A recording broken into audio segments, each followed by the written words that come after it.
Buenas tardes, bienvenidos una vez más a las 41ª Jornadas Nacionales y 11º Congreso Internacional de Derecho Administrativo en homenaje al doctor Juan Octavio Gauna. En este momento va a dar comienzo el panel de debate sobre la administración frente al desafío de obtener recursos para garantizar derechos. Los panelistas serán el profesor Horacio Corti, el profesor José Said y el profesor Leonardo Massimino. El moderador de este panel será el doctor Justo José Reina. Por pedido, buenas tardes a todos. No vamos a leer CV, son queridos y conocidos profesores. Esta es una de las dinámicas que trabajamos desde la asociación y que ponemos bastante energía en mixturar las formas o las modalidades de desarrollo. El cambio, como les dijimos hoy a la mañana, el cambio del panel se debe a que por cuestiones climáticas, el avión que salió de Buenos Aires y los panelistas que tenían que venir no han podido venir, entonces nos ha obligado a una reprogramación.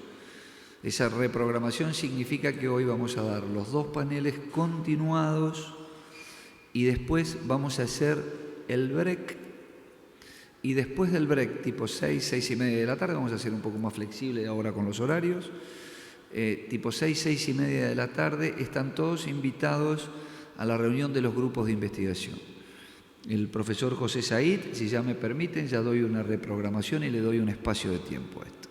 El doctor José Said es secretario de investigaciones de la Asociación Argentina. Yo soy, director de una línea de investigación y estoy impulsando 2 líneas de investigación más que recién se están lanzando. Vamos a hablar de eso. Uno de los objetivos que tenemos en este año y para el año que viene, e incorporarlo de manera permanente, es el fomento de las actividades de investigación, como una investigación alternativa a las investigaciones rígidas universitarias que tienen bastantes dificultades en la instrumentación, sino trabajar en la asociación sobre problemas puntuales. Así que los invito después, porque las puertas de los grupos de investigación están abiertas, que me parece que es el camino del futuro, y bueno, a ver qué es lo que temas de los que les puede gustar, y vamos a interactuar un poquitito.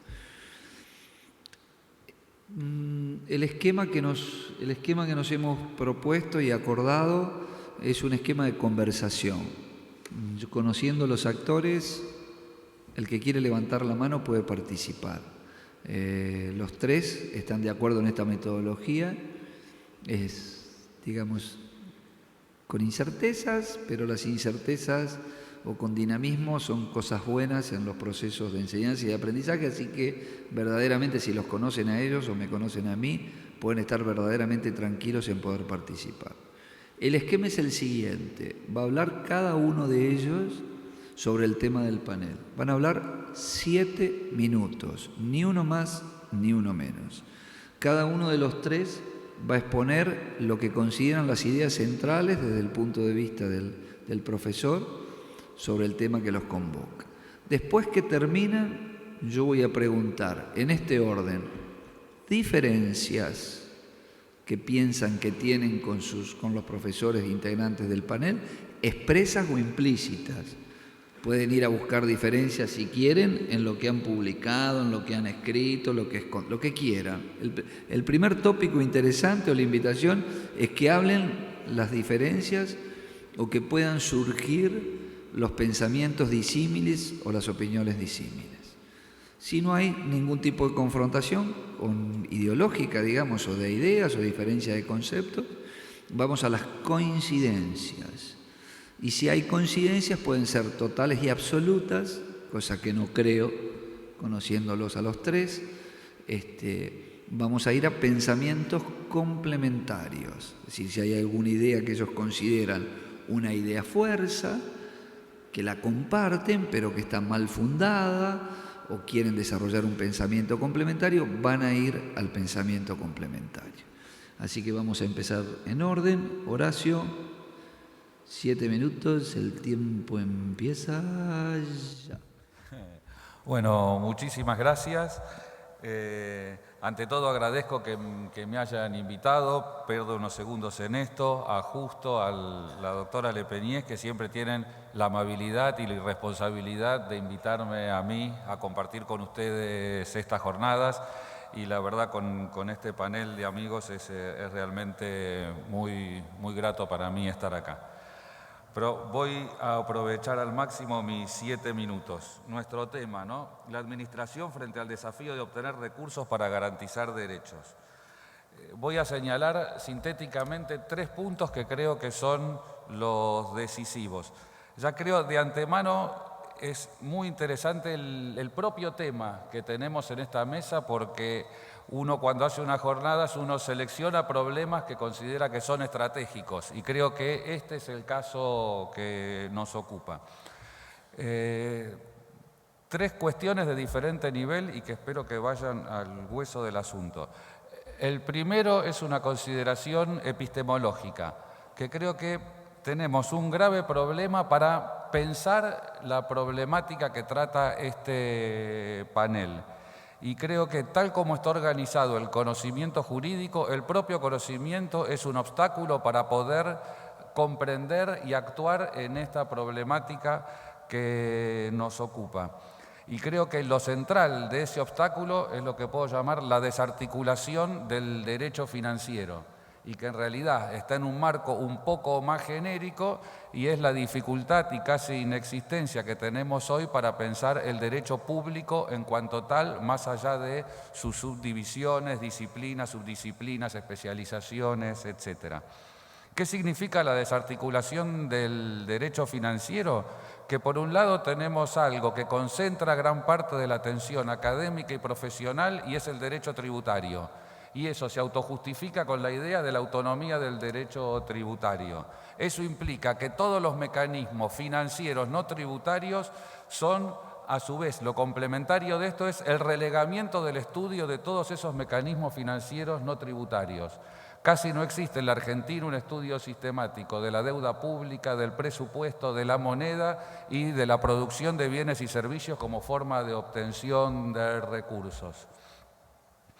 Existen sí trabajos parciales, por ejemplo, no sé, el estudio del presupuesto por parte del profesor Barra, pero en su obra de Derecho Administrativo eso a su vez está desarticulado de toda una estructura de cómo pensar lo que yo propongo tratar, que es el derecho constitucional del Tesoro. Tenemos que pensar unificadamente la actividad financiera pública. Si no lo hacemos así, no podemos pensar esta problemática, y lo tenemos que pensar unificadamente desde un punto de vista jurídico, porque en la macroeconomía sí se estudia unificadamente, pero no en el derecho, y dentro de lo jurídico desde una óptica político-constitucional. Como horizonte de fondo y tal vez para discutir, yo creo que no solamente que tenemos que pensar el derecho financiero y el derecho público, yo de forma particular creo que tenemos el desafío de pensar un derecho público desde la óptica nacional, popular y democrática, algo que también creo es casi inexistente en nuestra doctrina y en nuestras discusiones jurídicas públicas. Ese es el primer punto. El segundo punto que quiero destacar y que creo que está implícito en la designación de este panel, y que creo que en otros años hubiera sido muy difícil que un panel con este título existiese, es lo que este título muestra, es que hay una interrelación inescindible entre actividad financiera pública, Estado y derechos. No podemos pensar ninguno de esos elementos desvinculado del otro. Esto tiene una consecuencia, a mi entender, que es dejar de lado un mito central del derecho liberal, del derecho administrativo, del derecho público liberal, y es pensar que el eje articulador es la relación entre el Estado y el individuo.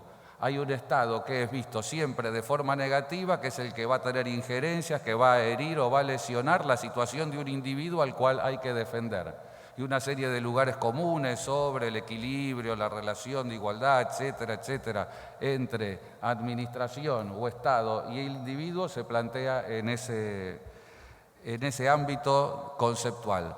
Y eso uno lo tiene que pensar muy diferente si uno considera de entrada que el Estado es una necesidad y una exigencia para que las personas puedan gozar de sus derechos.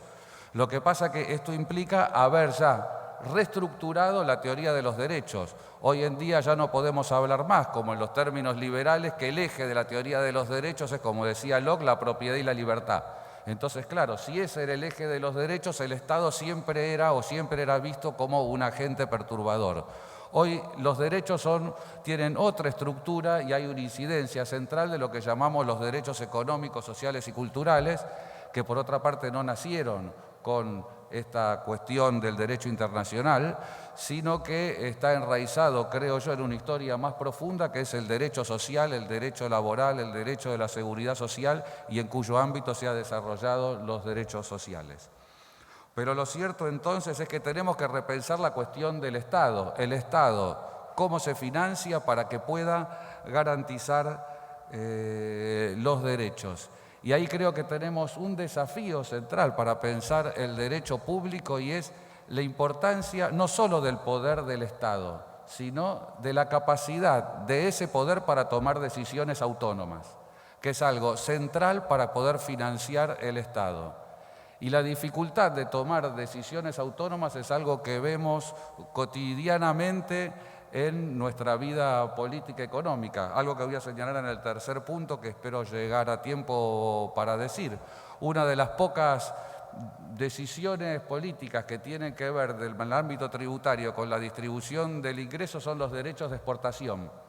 Y vimos la dificultad que tuvo el Estado para tomar una decisión, que fue todo el debate sobre la resolución 125. Resolución que lo único que hacía era que retenciones que ya existían, convertirlas en móviles, con lo cual no era ninguna discusión económica la que estaba en juego, sino simplemente una cuestión de desafío al Estado para mostrarle que no estaba en condiciones de poder tomar una decisión política que era esa que se decía o se pretendía tomar. Lo que muestra que en nuestra sociedad hay una discusión muy grande sobre dónde está el punto de la decisión, dónde está el que toma la decisión última. Y creo que todo lo que hemos vivido desde el 83 al día de hoy, creo que el ejemplo paradigmático que muestra el debate sobre dónde está la decisión política son las corridas cambiarias. ¿Sí? En la transición de Alfonsín y Menem estuvo claro dónde estaba la decisión, y hubo una hiperinflación, hubo una corrida cambiaria, hubo una serie de decisiones que fueron la base política social para tomar las decisiones que desarticularon el Estado argentino, que fueron las leyes de emergencia económica y de reforma del Estado. Eso es algo que concluyó en el año 2003. Donde hemos vivido una y otra vez intentos de corridas cambiarias de manera análoga y ninguno tuvo el efecto deseado. Y me faltan 2 minutos para dar el tercer eje, que para mí es central. El primero es epistemológico, el segundo relación Estado, derechos y financiamiento, y creo que el tercero, que es la clave para pensar esta cuestión, que es algo más amplio, y es que hay financiamiento de los derechos si hay mecanismo de distribución del ingreso. Eso es la verdad del asunto. Y en la sociedad hay muchas formas, pero hay 3 maneras básicas en nuestra historia para distribuir el ingreso o distribuir qué se hace con la riqueza. El primero es el más básico, es la negociación colectiva. Es la acción colectiva de los trabajadores a través de sus sindicatos, su negociación colectiva, las paritarias, es decir, todo un mecanismo a través de la cual se discute cómo se distribuye la riqueza que se produce en la sociedad y donde es central la acción del Estado. El segundo mecanismo es lo que tenemos que ver en esta mesa, que es la actividad financiera pública. Ahí se distribuye riqueza a través del gasto público y a través de la recaudación o de los mecanismos recaudatorios. Lo central es el tributo, pero miren ustedes, la única decisión en los últimos, yo diría, 20 años que ha tomado el Estado y que implica una tributación progresiva son los derechos de exportación. Y miren ustedes el debate que hay en la sociedad para crear el único tributo que le agrega un poco de progresividad a un sistema tributario que en líneas generales casi no fue modificada por las últimas administraciones. Y creo que el tercer mecanismo, que es algo que debemos discutir jurídicamente y que creo que es una institución central en la Argentina y casi no es estudiada y que es central para distribuir el ingreso, que es la devaluación. ¿Sí?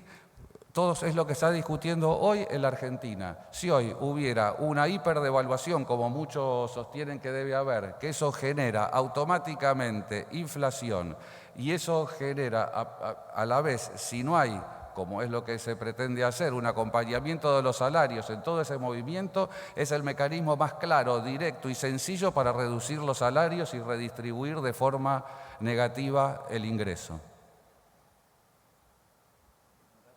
Horacio ha corrido el reloj a 10 minutos, lo dejé para que termine y marcar un poco la cancha. José, tenés 10 minutos. 10. 10. Tomaste, entonces corremos un poquitito porque como estamos con esta reprogramación tenemos un poco más de tiempo.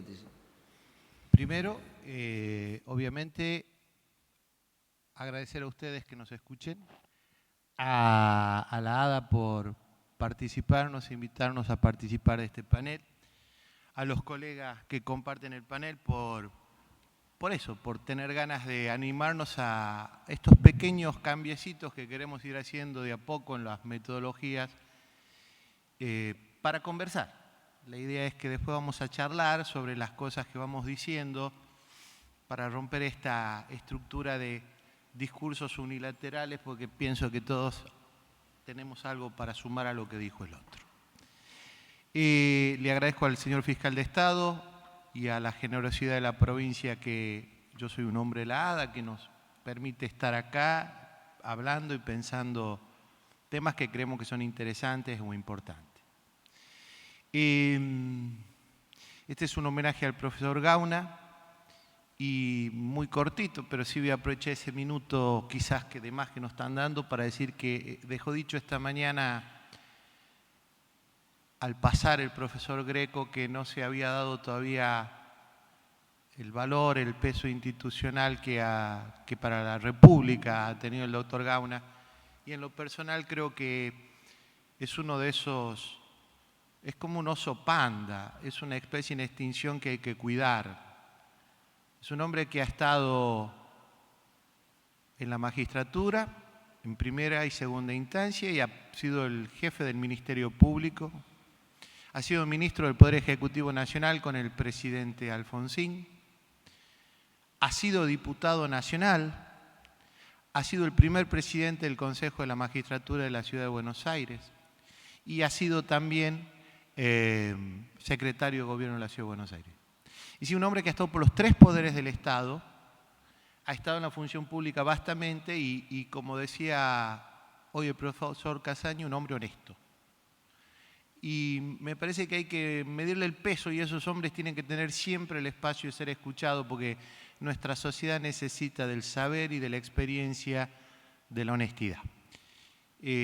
Aunque no esté Gauna acá, yo siento orgullo de poder decir algunas palabras, que me hayan permitido poder decir palabras en este homenaje. Yo he escuchado a Horacio y en realidad voy a entrar por otro sesgo, después voy a conversar algunas de las cosas que él dijo. Después de estar leyendo y pensando, digo yo que no soy como él un experto en el derecho financiero, pensaba que esta problemática de conseguir recursos para garantizar derechos me abre a mí una idea me recuerda una idea de Peter Sloterdijk que dice que un ministro de Economía hoy es una especie de Robin Hood que ha jurado la Constitución. Este señor que ha jurado la Constitución tiene que tener, a mi modo de ver, en un contexto político y en un contexto institucional, tiene que cumplir con 3 ejes que llamaría al pasar equidad, probidad y eficiencia. Creo que en los 2 términos de la ecuación, conseguir recursos y distribuir esos recursos, tiene que haber equidad, probidad y eficiencia. Creo que se genera un daño enorme a ese ciudadano que contribuye a la formación de esa masa de recursos para la distribución posterior cuando no se cumple con esto. Creo que las decisiones sobre equidad recaudatoria son fundamentales. Y la equidad recaudatoria cruje, brama, cuando encuentra que la persona que recibe un subsidio para alimentar a su niño, el Estado le cobra 20% de impuestos a los consumos. Le da para comer porque no puede comer y le retiene un 20% de impuestos, por ejemplo, en el IVA.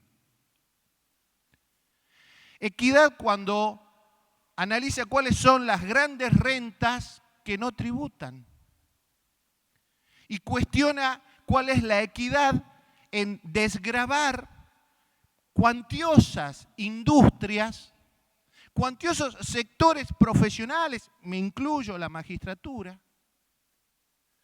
y no gravar a otros. Equidad, ¿cuál es la equidad en desgravar la renta financiera, en poner regalías ínfimas para la explotación petrolera, para la minería? Probidad. Probidad porque cuando recaudo tengo que recaudar lealmente, tengo que recaudar todo. Tengo que tener mecanismos que no permitan la corrupción en el procedimiento de generación de recursos. Y eficiencia. Porque tengo que llegar con la acción administrativa a cosechar todo lo que puedo cosechar para atender lo mucho que tengo que atender. Y del otro lado, cuando tengo que distribuir, cuando tengo que garantizar los derechos, conseguir recursos para garantizar derechos, la misma pregunta, ¿a quién? Equidad. ¿A quién le voy a garantizar los derechos? ¿A quién voy a llegar con las prestaciones? El derecho a la salud, ¿es para todos gratuito? ¿Tiene que ser para todos gratuito el hospital? Voy a poner un tema irritante. La educación universitaria tiene que ser gratuita para todos.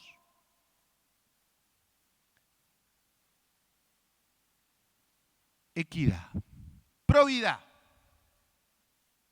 La distribución de esa renta admite el manoseo clientelar, admite la política de subsidios que degrada la dignidad porque compra lealtades comiciales. ¿Es eso probidad?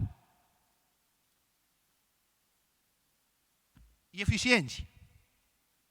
Llego a todos, llego a algunos. Los mecanismos que la administración utiliza para llegar con esos recursos, ¿cubre realmente los derechos de todos o cubre los de los sectores? Por ejemplo, el Estado no llega al impenetrable, no penetra el impenetrable.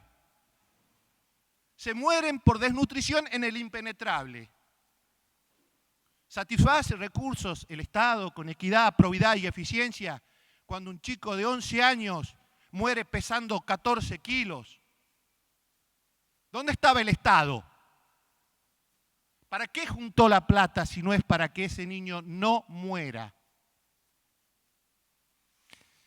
Entonces yo pienso que ese Robin Hood que jura la Constitución, jura los valores de la Constitución y el valor fundamental, el interés público supremo de la Constitución de la Nación Argentina, según lo veo, según lo creo, ese interés público que justifica y legitima la existencia de nuestra acción administrativa, está, a mi modo de ver, en el 75, inciso 23 de la Constitución. Y hoy escuchábamos de eso. ¿Qué dice el 23? ¿Qué dijo el constituyente en el 75-23? Que los débiles, los que no pueden ir al mercado con su fuerza a conseguir lo que necesitan, son el objetivo fundamental de la política social del Estado. Y entonces dice que debe promover acciones positivas para tutelar ¿a quién? Los viejos, los enfermos, los niños y las mujeres. De esos 4 segmentos expresamente habla la Constitución.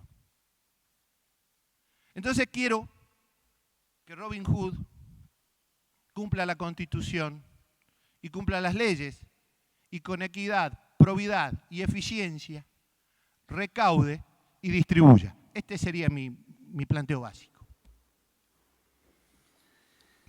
Bien, José. Leo. Aplaudimos.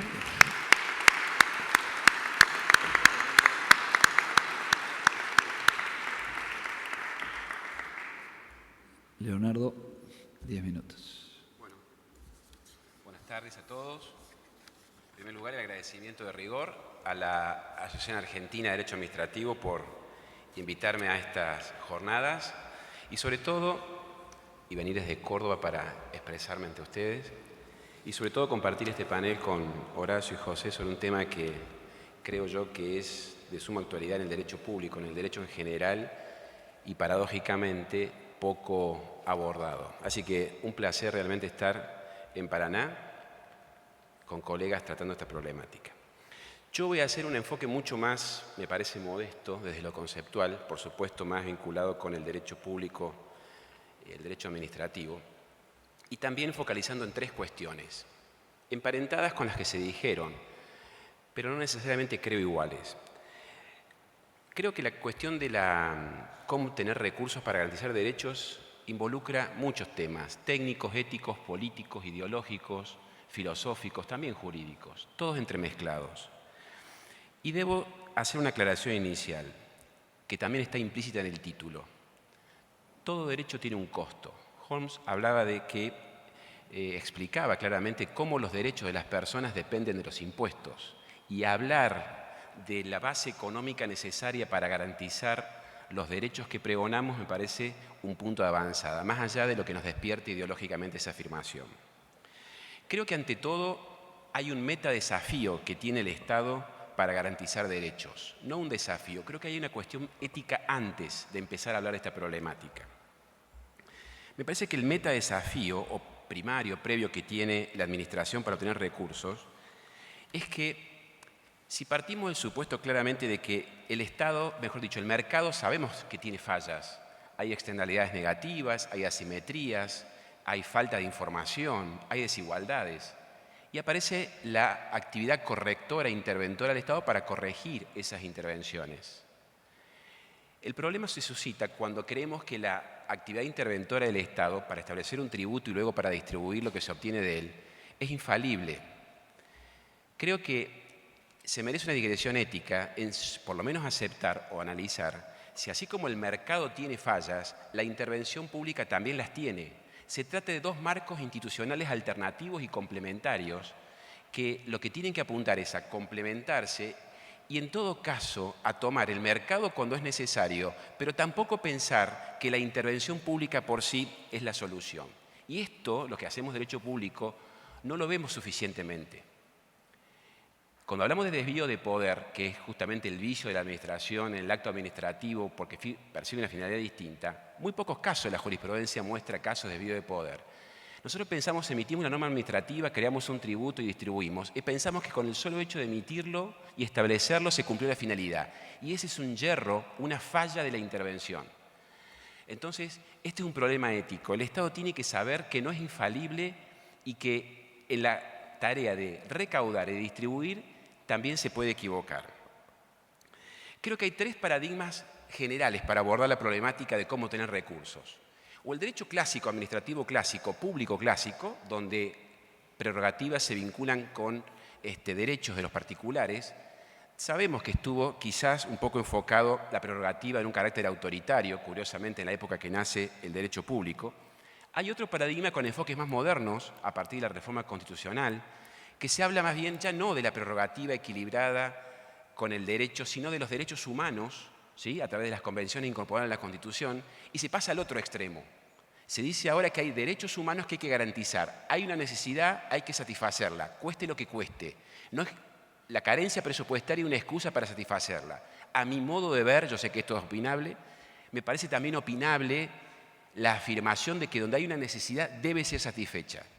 Creo, en cambio, en un tercer paradigma que tiene asidero ideológico y científico, que es los derechos humanos, por definición, también en su esencia, tienen límites. Hay derechos y hay obligaciones. No hay derechos absolutos, ni siquiera los derechos fundamentales, lo dice la Convención Interamericana de Derechos Humanos. Fíjense en ustedes que cuando hablamos de los límites de los derechos, ya lo decía también Vidar Campos, no estoy diciendo ninguna novedad, que hablar de los límites de los derechos es establecer el contorno en el cual comienzan estos a lindar con el derecho de los otros. En relación a los límites de los derechos, el Tribunal de Justicia español habla del contenido, núcleo duro de los derechos desde el punto de vista subjetivo y objetivo. Si ustedes se fijan a hablar de obligaciones vinculadas a los derechos humanos que tienen no ya el Estado, sino los particulares con los particulares, es un poco antipático para las posturas 1 y 2 que yo decía recién. A partir de este tercer paradigma, de que habla de también los derechos humanos tienen límites, es que me parece que tenemos que analizar la problemática de la obtención, recaudación y distribución de los recursos. Ahora, ¿cómo puede en concreto, y esto es lo que yo me pregunto modestamente, ayudar al derecho público a contribuir a la administración a obtener recursos? Y yo creo que antes de analizar otras, todas complementarias posibilidades o mecanismos que hemos dicho recién, hay una primera gran tarea que es, lo dijo recién un poco José, yo quisiera avanzar un poquito más y preguntarme cómo lo hacemos en concreto esto, ¿no? Es, ¿en qué consiste toda la eficiencia? ¿Cómo el Estado puede en concreto ser eficiente? Lo dice la Constitución también, no solamente el 75-23, que justamente nos muestra quiénes son los sectores vulnerables que tenemos que atender, sino en el 42, la calidad y eficiencia en la actividad de los servicios públicos, pero también de la actividad administrativa en general. La eficiencia. ¿Cuándo la intervención administrativa, la intervención pública es eficiente? Creo que, y siguiendo también a quienes han estudiado el tema, no estoy diciendo ninguna novedad, un sistema es eficiente cuando quien aplica la norma, la crea, obviamente internaliza los costos de sus propias decisiones. Esto es un poco más de los economistas o de los que estudian el tema de cómo funcionan las normas. Toda norma tiene un incentivo. Si una norma tiene un incentivo que hace que la persona que la creó no la cumpla, que no le pasa nada, claramente va a establecer muchas normas, de ahí la sobreabundancia de regulaciones. De todos modos, nunca le va a llegar las consecuencias o los castigos por esa norma. El marco es ineficiente. Una norma es eficiente cuando los sujetos que la cumplen internalizan todos los costos de su conducta y también aprovechan todos los beneficios de su conducta. Cuando un marco determinado es ineficiente, hace que los beneficios de las conductas de algunos se los aprovechen quienes no lo produjeron y no pague esa persona todos sus costos, eso es ineficiente. Por supuesto que hay personas que por situación de vulnerabilidad no pueden pagar costos, los más vulnerables. Ahí se justifica en todo caso una traslación de recursos de los que más tienen a los que menos tienen, el Robin Hood. Pero decía claramente Alberti también, no era Robin Hood, démosle a Robin Hood todo el poder que sea necesario al Estado, pero dáselo por la Constitución, porque las dictaduras no son malas por ser dictaduras, sino por la inconsecuencia. El marco normativo tiene que ser igual para todos. Y la igualdad de la que nos habla Alberti para la Constitución significa que para establecer normas eficientes podemos nosotros a partir de ese estándar analizar los institutos básicos del derecho público. Y creo para mí, y con esto voy cerrando, que nosotros en materia de derecho público no nos detenemos a analizar cómo los conceptos que creamos en seminarios como estos, jornadas como esta, impactan en la eficiencia del funcionamiento de la sociedad civil. Me pregunto en los tres centrales del derecho. Por ejemplo, el concepto de dominio, el concepto de contrato y el de responsabilidad. Tenemos una nueva ley de responsabilidad del Estado en donde establece, por ejemplo, sí, una solución normativa de que en ciertos casos, en cierto tipo de daños, no se va a pagar el lucro cesante de la conducta dañosa. Que los funcionarios que dañan no van a responder más allá de que el Estado tiene respecto de ellos cierto tipo de acción de regreso. Me pregunto, no lo afirmo, pero me pregunto, ¿qué incentivo genera en el Estado dañador esa respuesta? ¿A que dañe o que no dañe? Un funcionario que sepa que no va a responder por las conductas que ocasiona, ¿va a estar preocupado porque el sistema administrativo penal le va a caer o no? Ese tipo de análisis de eficiencia en el funcionamiento de las normas son lo que hacen a un mayor grado de institucionalidad o a un menor grado de institucionalidad que en definitiva contribuyen a obtener recursos. Y ustedes se preguntarán, ¿cómo hacemos para obtener recursos con lo que me está señalando esta persona? Yo les respondo esto. El costo económico que tiene el funcionamiento de una norma eficiente es mayor de lo que se puede recaudar por el funcionamiento de la norma eficiente. Es decir, se pierde mucho dinero justamente por el funcionamiento incorrecto de un sistema de responsabilidad del Estado o de responsabilidad en general por la norma eficiente. El otro análisis, por ejemplo, podríamos preguntarnos el funcionamiento del contrato. Se ha discutido en Argentina, el profesor Casañi y otra doctrina, de la significancia que tienen las cláusulas implícitas en los contratos administrativos y se señalaba que las cláusulas exorbitantes o las implícitas en los contratos son peligrosas porque generan un costo adicional porque el contratista las internaliza en el precio de la licitación. Es cierto, por eso también es cierto que la normativa actual las internaliza y las establece en la norma.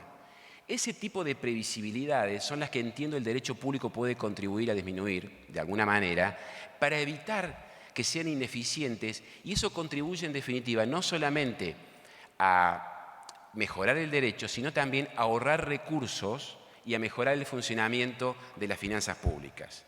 En materia de dominio, creo que se ha dado un paso importante también, así como señalaba el retroceso en responsabilidad, un paso importante en materia con la unificación del Código Civil y Comercial. Queda claro en los artículos 9, 8 y 10 del Código el concepto de propiedad o de dominio social que tiene la nueva legislación.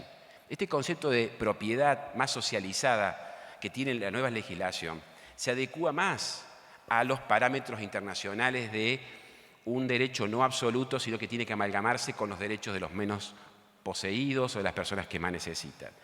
En definitiva, yo creo que no se trata solamente de que el Estado obtenga recursos provenientes de políticas públicas eficientes, sino también de que el Estado deje de dilapidar recursos valiosos que recauda y gasta de manera ineficiente. Y en eso, sin demasiada ingeniería, podemos comenzar desde el derecho administrativo. Por supuesto, hace falta un cambio de paradigma, que dejemos de pensar en términos, yo creo, más dilapidadores y empezar a pensar de qué pasa con la propuesta que estamos realizando desde el punto de vista del incentivo que genera. Con esa sola respuesta creo que tendríamos que, por ejemplo, empezar a pensar cómo influye eso cuando hablamos de la emisión del acto administrativo, si haría falta o no antes de emitirlo hacer un análisis de costos, de impactos que produce, de eficiencia. Cuando analizamos oportunidad, mérito y conveniencia, por ejemplo, como el elemento discrecional del acto, si no habría que darle como contenido expreso el fundamento concreto de explicitar las consecuencias que produce. La Corte hace algo de esto, siempre lo digo, cuando tiene una oficina que analiza las consecuencias que derivan de las decisiones y demás. Porque tenemos que estar preocupados todos los que emitimos normas, o quienes emiten normas, legislativas, administrativas o judiciales, de las consecuencias que producen o de las eficiencias o ineficiencias que lo hagan. Un Estado más ético, como lo digo, y la atención a una eficiencia, pero con deberes concretos. Muchas gracias.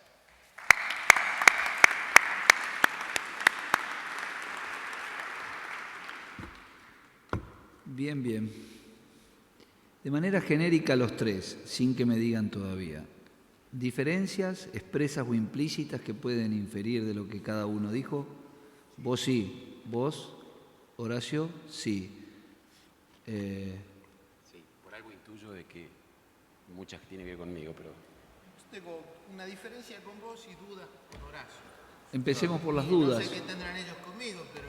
Empecemos por las dudas, ¿te parece? Porque capaz que se aclaran. Yo comparto con Horacio la preocupación epistemológica, pero quizás con un... perdón. Comparto, es que la verdad que necesitábamos estar más cómodos ahora para empezar a mirarnos, pero mi preocupación epistemológica también va por otro lado. Creo que, y aquí voy a enlazar mi duda con Horacio con mi discrepancia con Leonardo. Hay un texto de Pauline Dieterle, algo así se llama, que dice, es mejor una buena sopa que bellas palabras. Ese es el texto del trabajo. ¿Cómo es? Es mejor una buena sopa que bellas palabras. Que parte de la idea de que a lo mejor deberíamos encarar la retórica de la exigencia de derechos, me gustaría, sí, no quiero olvidarme de Capella, me gustaría dejar claro que no es lo mismo que un derecho que la prestación que satisface el derecho. y que parte del juego argumental de nuestro sistema es que damos derechos, pero no las prestaciones que satisfacen los derechos. No es lo mismo el derecho a la salud que el médico que te atiende. No es lo mismo el derecho a la alimentación que el plato de comida. Dicho esto, me viene la idea de esta autora que dice, por ahí deberíamos empezar por pensar el sistema de la necesidad, no el sistema del derecho, y ahí apunto directamente a mi discrepancia con vos. Y esto es Hegel, que ya manejaba la problemática del sistema de la necesidad como el ámbito donde el hombre tenía que resguardar lo básico para su vida. Y después podemos discutir, que este es otro punto, cómo satisfacemos, cómo avanzamos sobre el sistema de la necesidad. Si entramos por el lado del derecho privado y esta eficacia prestacional que puede tener la mano derecha del mercado, o, lo digo a propósito, la mano derecha del mercado, o si vamos con el Estado y esta eficacia prestacional que puede tener la mano izquierda del Estado. Me gusta pensar esto y entonces ahí está mi discrepancia. Creo que donde hay una necesidad hay un derecho y creo que eso está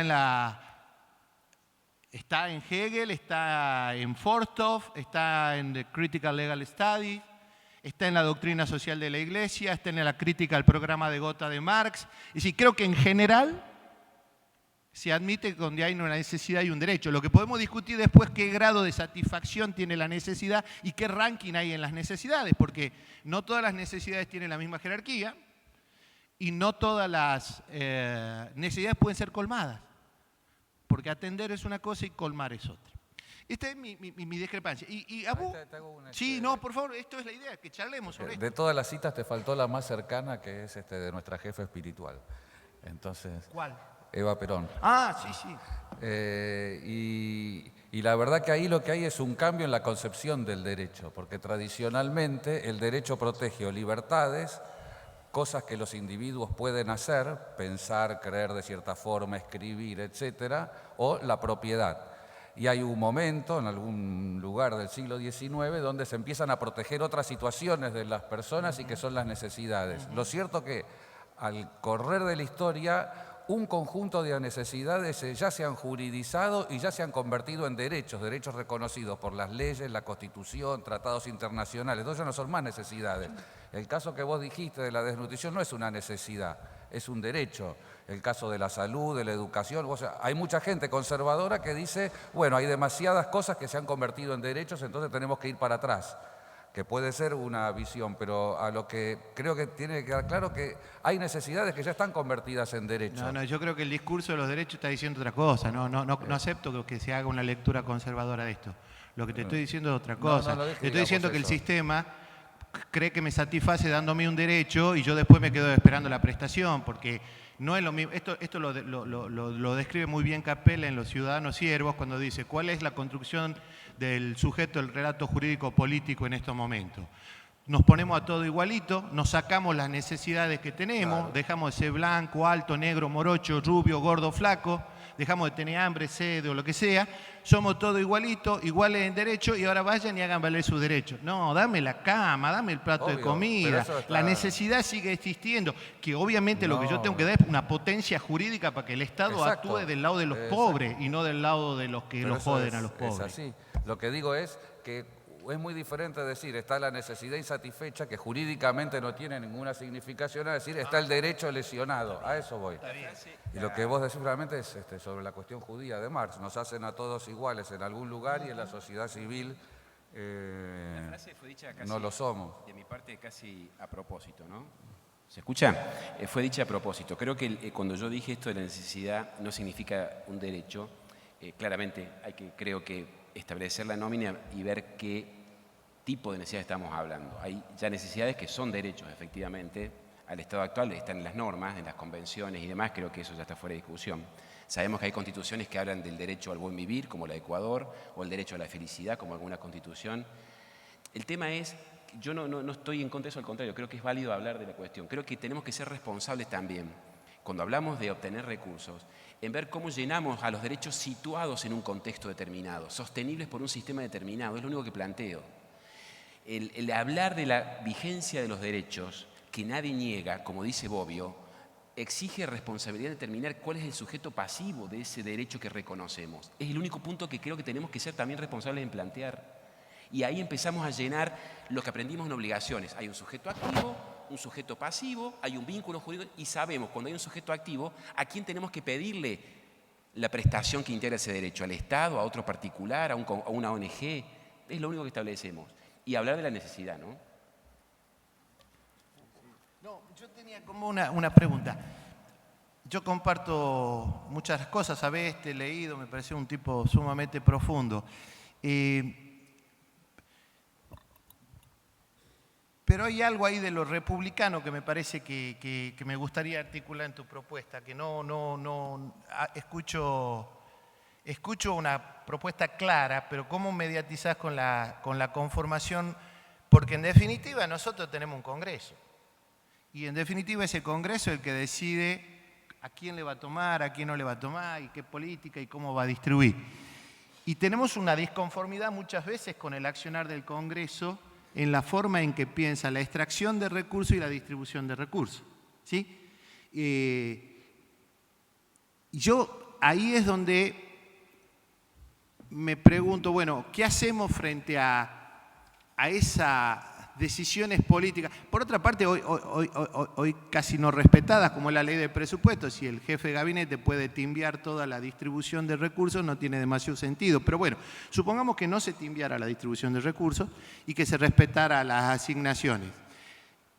¿Cómo cuestionaríamos esa suficiencia e insuficiencia? ¿Cómo pensás vos? Porque yo sé que vos tenés alguna idea sobre qué deben hacer los jueces frente a esto. Sí, ese es todo un debate, digamos, sobre cómo se articula la división de poderes. Igual en la exposición de recién yo fui como algo un poco más básico, ¿no? Y que creo, y que ustedes dicen, bueno, la cuestión más concreta, ¿cómo hacemos las cosas? Y para mí la cuestión de hacer las cosas tiene que ver con el ejercicio del poder y que tiene que ver con, antes de la división de poderes, que haya un Estado a través de todos sus poderes que pueda efectivamente tomar decisiones. Por eso creo, yo estoy en desacuerdo incluso con la expresión intervención del Estado, etcétera. Se requiere en la Argentina, para asegurar los derechos y para que la gente viva mínimamente digna, una acción del Estado absolutamente decisiva. Entonces, para eso el Estado tiene que tener instrumentos para ejercer el poder, y que los tenía tradicionalmente, que los perdió notoriamente en los años 90 y que muy dificultosamente los está tratando de recobrar ahora. Pero eso no puede pensarse ni en términos de mercado, de intervención, etcétera, como se hablaba en otra época, en un sentido estratégico. No es lo mismo que la principal empresa argentina sea una empresa dedicada a la extracción de petróleo extranjera y que tenga su política al margen de toda la política argentina en todos sus parámetros, a que esa empresa sea una empresa dirigida por el Estado. Entonces no solamente se refiere a la intervención, a las ineficiencias del mercado, a todo ese tipo de cuestiones, se refiere a si el Estado tiene el poder para dirigir una política basada en el principal recurso energético, que es el petróleo, y que tiene un instrumento para poder manejar y conducir la política económica. Porque también creo que sucede algo, y eso viene un poco a lo que vos decías de las dificultades de la equidad, ¿no? De cómo puede ser que por un lado hay subsidios, por el otro lado hay inequidades tributarias. Y es ciertamente en lo tributario tenemos un sistema tributario diseñado básicamente en el proceso de reorganización nacional, basado en el impuesto al consumo con un elemento secundario del impuesto a las ganancias, y ahí hago una nota al pie y estoy totalmente de acuerdo en José, que todos los magistrados, todos los funcionarios, todos los que tienen capacidad contributiva en el Poder Judicial tienen que ser contribuyentes del impuesto a las ganancias. Digamos, la idea actual de que nadie tiene que tributar es mucho más delirante aún de que los jueces no solo tributen. Pero a lo que vos tenías de cuestión de los subsidios y demás, hay algo que es como el drama del desarrollo argentino, creo yo, muy modestamente, y es que es el Estado el que tiene que gastar, por un lado, para asegurar los derechos de las personas y asegurar el sistema de salud, educación, la cuestión de la alimentación, un sinnúmero de aspectos, y ese es el mismo Estado el que tiene que gastar para generar las condiciones del desarrollo. Porque el mercado argentino por sí mismo, y eso se lo probó en los años 90, es incapaz de desarrollar un mercado de capitales, de desarrollar una forma inclusiva para todos, etcétera, etcétera. Decimos la experiencia como sociedad de que cuando eso está librado al mercado se genera una sociedad de exclusión donde el nivel de desocupación básico son el 17%. Entonces, eso es una sociedad inviable. Entonces, es el propio Estado el que tiene que asegurar que haya una industria automotriz, porque sin el Estado la industria automotriz argentina no existe y que es la principal empresa productora de empleo. No existen los que arman electrodomésticos en el sur argentino y así sucesivamente. Es el Estado argentino el que invierte en ciencia y técnica y las únicas innovaciones tecnológicas se hacen en asociación con el Estado. Entonces, es el Estado el que tiene que gastar, subsidiar, hacer un sinnúmero de acciones para que la Argentina pueda ser una sociedad industrial. ¿Por qué? Porque una Argentina agroexportadora genera dólares, pero no genera nada de empleo. Entonces, hay algo muy complejo para un Estado débil y con poca cultura, como es el que tiene el Estado argentino, que tiene que simultáneamente generar el desarrollo y a su vez generar la integración social. Y hacer eso, como muestra la Argentina actual, es algo estructuralmente muy difícil. No es algo que, por otra parte, dificultades de un gobierno a otro, porque salida de la experiencia de los 90, nosotros los argentinos tenemos los mismos problemas de los años 50, 60 y 70, y es cómo hacer un desarrollo inclusivo en la República Argentina. Y tenemos los mismos problemas en un mundo mucho más difícil que en ese momento, y en vez de tener el Estado que teníamos en ese momento, tenemos el Estado desmantelado, semi-reconstruido que tenemos hoy. Yo creo que no hay tantas diferencias quizás como se pensaban al principio, porque la verdad que Leonardo hablaba de las necesidades, pero después hablaba del núcleo de los derechos. No sé si ibas a hablar de eso o no ibas a hablar de eso. A lo mejor sí en el tema de la relación jurídica con sujeto activo y sujeto pasivo, ahí cerrado en dos aristas sin que sea una relación de intereses individuales y sociales que convergen en una cosa dinámica. Pero te quería dar la palabra porque te veía como te querías hablar bastante. Sí, yo después te quiero hacer una pregunta, Horacio, y a los dos. No, a ver, me interesa muchísimo el planteo que hace Horacio, creo que es muy profundo, y lo planteas, me parece en un plano profundo, filosófico y importante, y señalabas esto de la objeción al enfoque que yo realizaba de la intervención y del rol del Estado. Yo quizás, porque no he visto la profundidad que tenés vos en mi análisis, claramente yo no veo un Estado débil, un Estado que no tenga la potestad para cobrar sus impuestos y establecerlos. Al contrario, y yo soy más concreto en esto, ¿no? Nuestro derecho habla de la ejecutoriedad del acto, establece toda una serie de herramientas para llevar adelante, quizás con otro enfoque estoy hablando, por supuesto, ¿no? Un sistema normativo profuso en normas. Veo que quienes pagan impuestos, bien o mal, habrá situaciones puntuales, pero como siempre se dice, generalmente son los mismos y tenemos este tipo de problemas. Creo que el desafío que tenemos en todo caso es me parece, el ver cómo hacer para generar mayor eficiencia en todo eso. Y ahí es donde yo veo que podemos nosotros pensar para adentro. ¿Cómo generamos nosotros, desde el derecho administrativo, mayor eficiencia? Fíjense en usted un ejemplo concreto. La causa que conocemos todos, la famosa causa Q de la Corte por la vivienda digna. Lo que la Corte reprochó en ese caso a la ciudad autónoma no era que no había recursos. Dice, señores, ustedes tienen muchos recursos que lo están mal utilizando. No se trata en definitiva de recaudar más y de imponer más. Por eso yo he hablado de un modelo autoritario. El Estado me da la impresión que tiene todas las herramientas para el cobro de los tributos y establecer todas las normativas. Y habrá, sin duda, como en todo país, elementos que no contribuyen a eso. Pero caramba, que hay recursos en Argentina los hay. El tema es cómo se distribuyen luego. Y ahí venía la eficiencia que entiendo de la que nos hablaba José de Más. Me parece que, insisto, puertas adentro en el derecho público tenemos que pensar cómo contribuimos a eso, ¿no? Yo quiero sumar una cosita, si me permitís. No.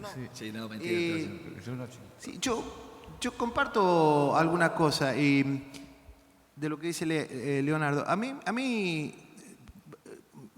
No creo que haya un Estado autoritario porque no creo que haya ningún Estado que no sea autoritario. Creo que casualmente los Estados ejercen el poder. Creo que la noción del Estado es ser un poder que se impone a las fuerzas de distinto índole y que, bueno, trata de canalizar esas fuerzas.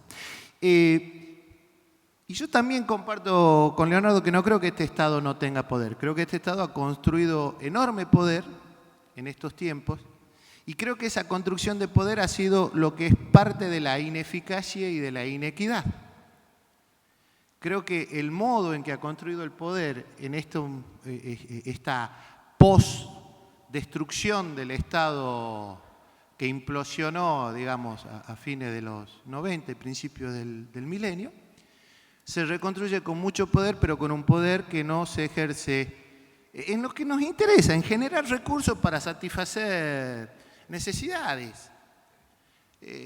¿Por qué no mapeamos cuáles son los grandes componentes de la producción que no tributan? De las industrias que no tributan.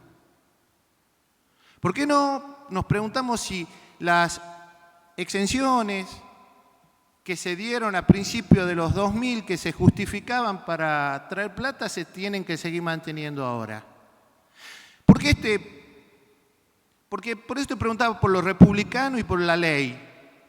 Hay un Congreso que ha tenido las mayorías suficientes para cambiar la política tributaria argentina y que ha decidido mantener un esquema absolutamente regresivo en cuanto a la cuestión tributaria. Entonces no hay equidad. Y ahí no es un problema de fuerzas ajenas. Acá había posibilidades políticas reales de modificar el esquema tributario para hacerlo más equitativo, según lo que yo puedo entender equitativo. Y lo mismo pasa con la distribución. ¿A quién llegamos? ¿Por qué hay medidas que se han ido tomando después? Me parece bien. Pero ¿por qué se ha subsidiado a la clase media o a la clase alta el gas, la energía, el transporte, etcétera? Por eso yo me preguntaba en el ¿a quién? Cuando me pregunto por la equidad, en el tomar y en el dar.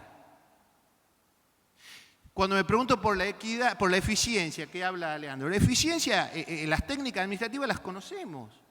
Hay eficiencia en la contratación, hay eficiencia en la organización, las formas que se buscan de organización y de selección del empleo público, la forma de estructura, ¿podemos considerarla eficiente? ¿Podemos considerar eficiente la estructura recaudatoria? Bueno, se recauda más, se recauda todo. Y probidad. Los costos de la corrupción son altísimos en la Argentina. Están estudiados por el CIPEC, son altísimos. Los miles de millones de dólares que se van en corrupción. Y eso son necesidades no satisfechas o derechos no garantizados, como prefieran. Y la corrupción, tenemos todas las técnicas jurídicas, sabemos de los órganos de control, sabemos de los procedimientos de control, sabemos de las convenciones, etcétera, etcétera, pero también sabemos que, por ejemplo, todos los entes reguladores están intervenidos. No hay ningún ente regulador en la Argentina que no esté intervenido. Y entonces viene el ciudadano. ¿Y dónde está el ciudadano? ¿Para qué tenemos un 42 de la Constitución del cual vos hablabas, que habla de la participación de los usuarios y de las provincias interesadas en los servicios? ¿Dónde están? Y esto es porque faltó poder político para construir instituciones que puedan hacer efectiva la República. A mí me parece que no. Y entonces me parece que la eficiencia, la probidad y la ética, que son los ejes que traía, las podemos mezclar con técnicas. Yo no quise entrar a hablar de técnicas específicamente, pero podemos empezar a hablar de técnicas, si quieren, en cada uno de estos capítulos. Y yo creo que nos falta, es decir, que hay gran parte de derechos no garantizados porque hay ineficiencia, corrupción y falta de equidad. ¿Qué querés que te diga? Es lo que pienso. Eso es así.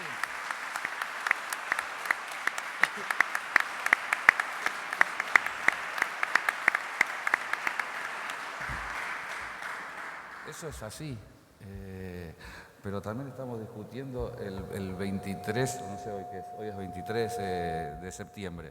Sí creo, muchas de las cosas, obviamente, son las cuestiones de cultura política y de cómo es las características de la cultura política argentina, de que hay cosas que puede hacer, que no puede hacer, limitaciones, etcétera, y en todo eso es muy cierto lo que decís. Pregunta, no sé. Sí, creería que sí que el Estado es débil como para poder, por ejemplo, encarar una reforma tributaria progresiva.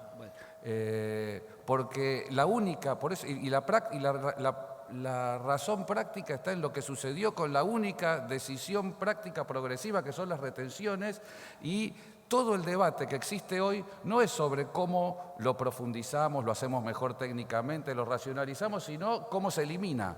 Porque todo el debate que tenemos hoy en la Argentina no es cómo hacemos más eficiente, más equitativo y más probo la administración pública, sino que el debate que tenemos hoy en la Argentina es gente que quiere eliminar los derechos de exportación, eliminar los subsidios universales, quiere devaluar la moneda, quiere liberar el mercado cambiario, quiere hacer endeudamiento externo. Entonces, la discusión política real argentina es como que tendría que suponer todo esto y entonces avanzamos a cómo modificamos nuestra cultura en lo que vos decís. En lo que realmente es grave, que en la Argentina estamos discutiendo aquello que mínimamente sostiene la estructura de la República Argentina como tal. Entonces, ¿cómo podría decir? Es la gravedad del conflicto y de la lucha que existe hoy, hoy 23 de septiembre y de acá a fin de año, y que puede decidir que nuestro salario sea el que sea o el 50% de lo que sea, y sin número de otras cuestiones más.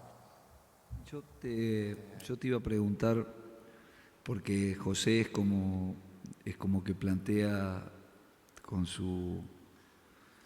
toda su pasión y con toda su inteligencia y con todo lo que sabemos que él es, pero él plantea como las patologías, digamos, las patologías que todos los argentinos sufrimos y luchamos. Pero vos planteaste el estudio sistemático, que no había un estudio sistemático de los aspectos presupuestarios y financieros, que me parece la idea que estás retomando ahora.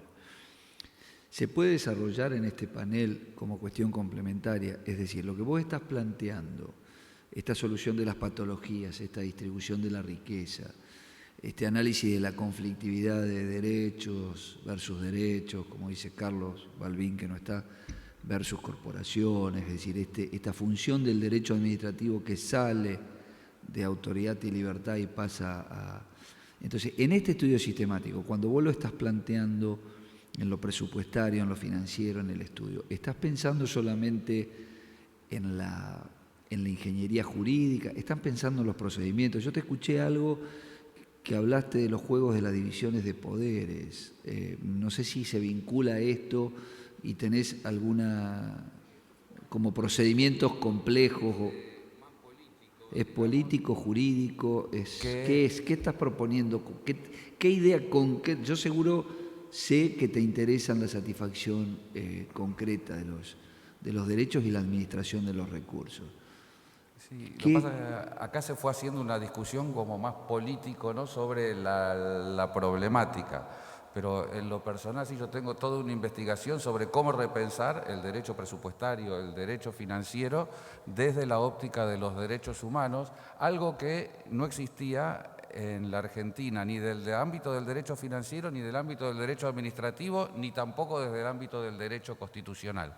Y eso implica para mí es todo un giro copernicano de la disciplina de la cual formo parte, y ahí sí, como dice José, ahí hay una lógica entre el derecho, la organización estatal, las estructuras prestacionales vinculadas a ese derecho, claro, que es organización pública, claro, la acción pública y los derechos como tal. Entonces eso implica repensar la organización administrativa, claro, los principios de la organización administrativa a la luz de incluir, claro, la actividad financiera pública como uno de sus elementos. En ese esquema, por eso si vamos a hablar después para los que sigan al final de los esquemas de la transformación de la administración pública, esta concepción, digamos, de analizar la problemática de las multidisciplinas y de las multicompetencias, te está obligando a una redefinición de las estructuras de la administración y los principios de competencia y de jerarquía, y a un funcionamiento transversal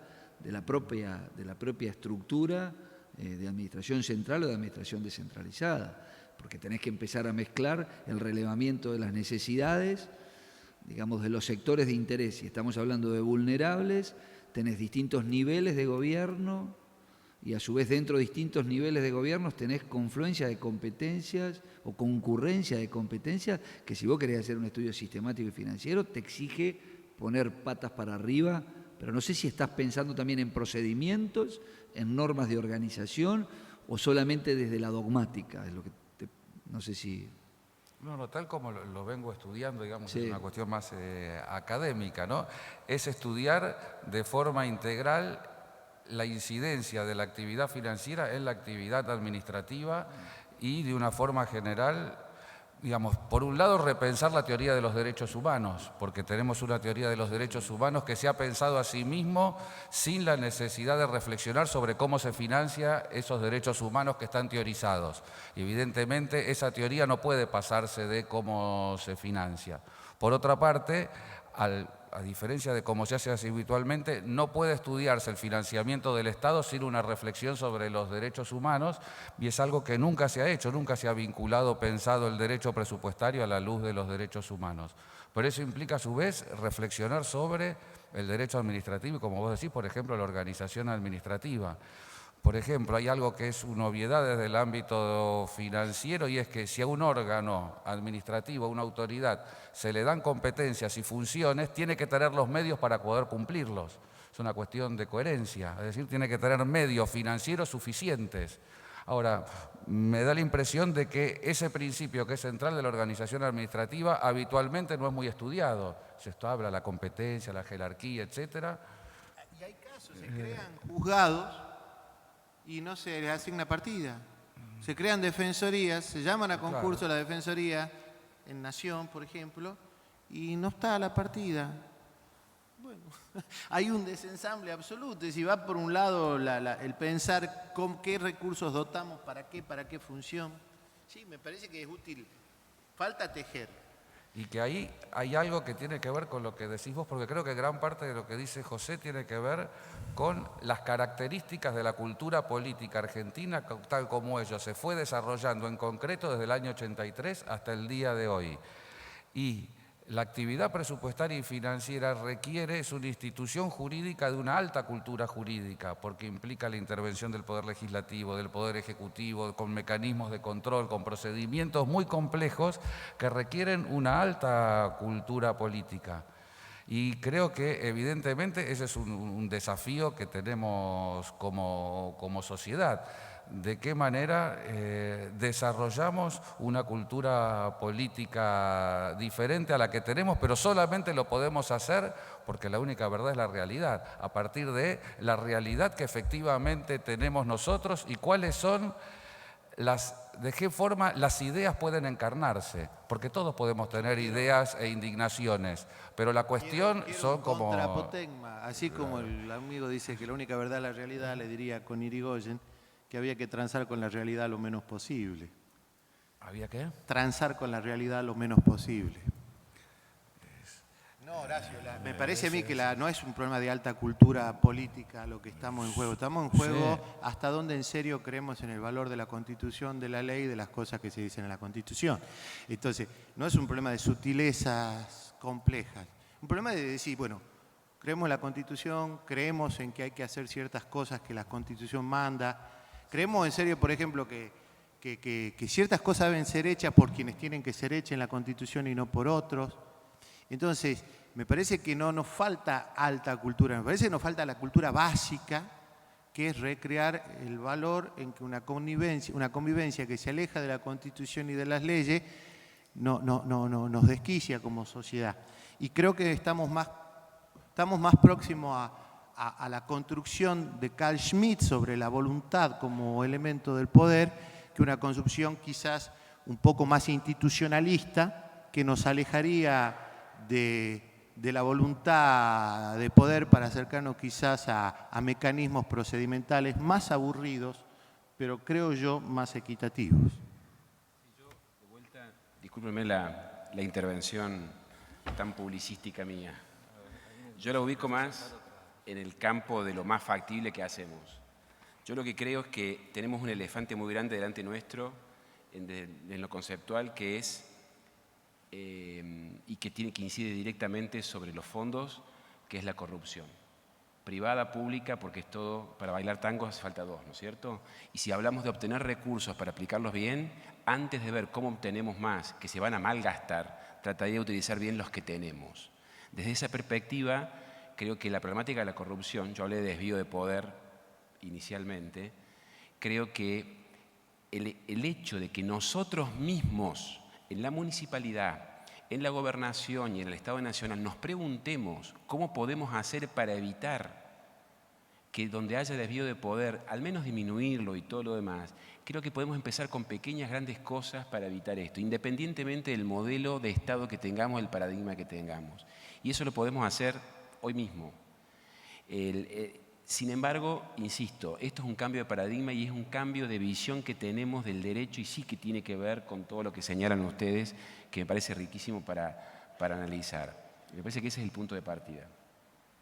Sí, bueno, pero ahí hay algo que también, en lo que se refiere a la administración financiera, hubo un quiebre, una situación muy grave que fue justamente el dictado en los años 90 de la Ley de Administración Financiera del Estado, ¿no? Entonces, que eliminó un sistema tradicional que existía en la Argentina y que aún existe en muchas provincias, que tiene muchas críticas, pero ahí se desmontó toda una institución que era la del Tribunal de Cuentas, que tenía, en los términos que estamos hablando, una alta cultura técnica de actuación y de control concomitante de la administración.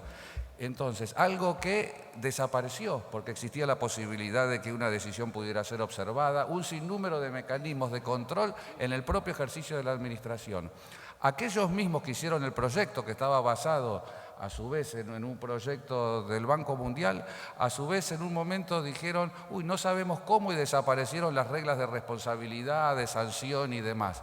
Entonces, esas fueron modificaciones deliberadas para eliminar controles y, como sucede en la Argentina, paradójicamente la ley se llama de creación de los sistemas de control. Entonces, bueno, las cuestiones, yo entiendo que como una cuestión, todo tiene su historia. Y entonces, reconstruir instituciones requiere justamente partir de las instituciones reales. Entonces, ¿de qué forma? Con la ley de administración que tenemos hoy, por ejemplo, entonces un desafío es cómo repensamos el control. Efectivamente, uno puede decir, ¿el modelo que existe hoy impide el control concomitante? Bueno, tal vez no esté en la idea del modelo, pero no hay nada que prohibiera hacerlo. A lo que voy con la realidad es eso, uno tiene que partir de las instituciones reales, de las fuerzas reales, de las personas reales y de la sociedad real, que somos todos nosotros, no somos cualquier otra persona. Entonces, somos nosotros de qué manera, en las condiciones reales en las que estamos, podemos hacer modificaciones que efectivamente puedan ser efectivas. Y en eso... El doctor Greco hablaba, por eso me acordé, hablaba de es lo que hay, tratando de marcar que hay que superar, que tenemos que superar lo que hay. Y yo ahora entiendo tu sentido, pero tenemos que superar lo que hay, porque si nos quedamos en lo que hay, no cambiamos. 2 minutos para cerrar, si alguno de ustedes quiere cerrar. Superponiéndonos, vamos a cantar alguna... yo creo que la parte de la discusión, en realidad, dicho en unos términos anacrónicos y que tal vez si hay gente joven no lo va a entender, es cómo distinguir la contradicción principal de la secundaria. No, yo creo que no comparto. Creo que por lo menos mi eje en esta conversación fue cómo hacemos para pensar que las prácticas del poder se sometan a la Constitución y a la ley. Y no creo que eso pase por una contradicción ni principal ni secundaria cuando hablo del poder formal. Y los otros poderes se dirimen en el ámbito de las instituciones republicanas y en cómo las instituciones republicanas controlan los poderes fácticos cuando esos poderes fácticos tratan de avanzar sobre eso. Pero no quitando instituciones republicanas, sino fortaleciéndolas. Leonardo. En mi caso, la reflexión quizás sea más concreta, es de ver cómo hacer para que los institutos que estamos estudiando, casi repitiéndolos durante muchos años, los repensemos desde un marco distinto, nada más. Es decir, lo que venimos estudiando no lo repitamos año tras año y empecemos a ver realmente a la luz de la Constitución, qué es lo que tienen que significar en realidad. No se trata de sacar nuevas normas ni emitir nuevas normas, se trata de repensarlas a todas para cambiar la realidad. Si la realidad no funciona como queremos que funcione, es porque todos nosotros, la comunidad jurídica y publicística, por ejemplo, la está creando de esta manera, querramos o no. Nada más.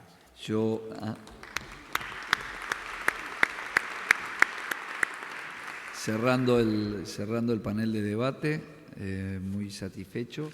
Solo quiero decir que celebro la modalidad del panel, celebro las diferencias que no son tales, por más que había a lo mejor muchas implícitas, porque son diferencias metodológicas.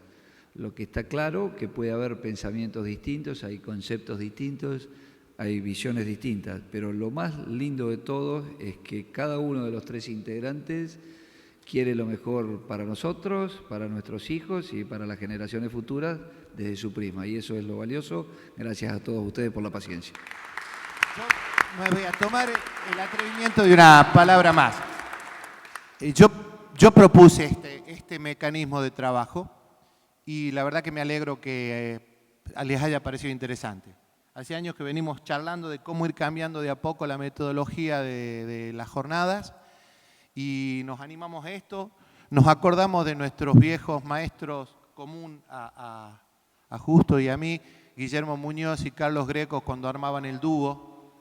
Y pensé que podíamos intentar que personas que leemos un tema, que nos preocupa un tema, que pensamos un tema, podamos conversar y no simplemente alinearlos en una fila para hablar de temas distintos. Esperemos que les haya gustado. Esto es todo.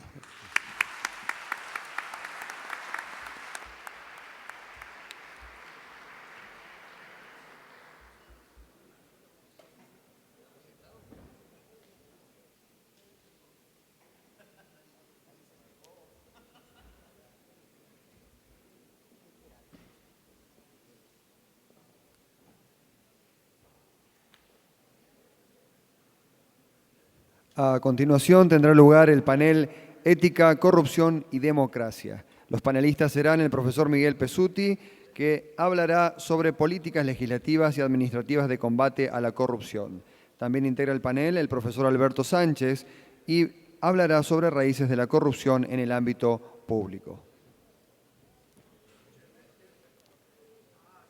Preside el panel la doctora Nancy Vinagre.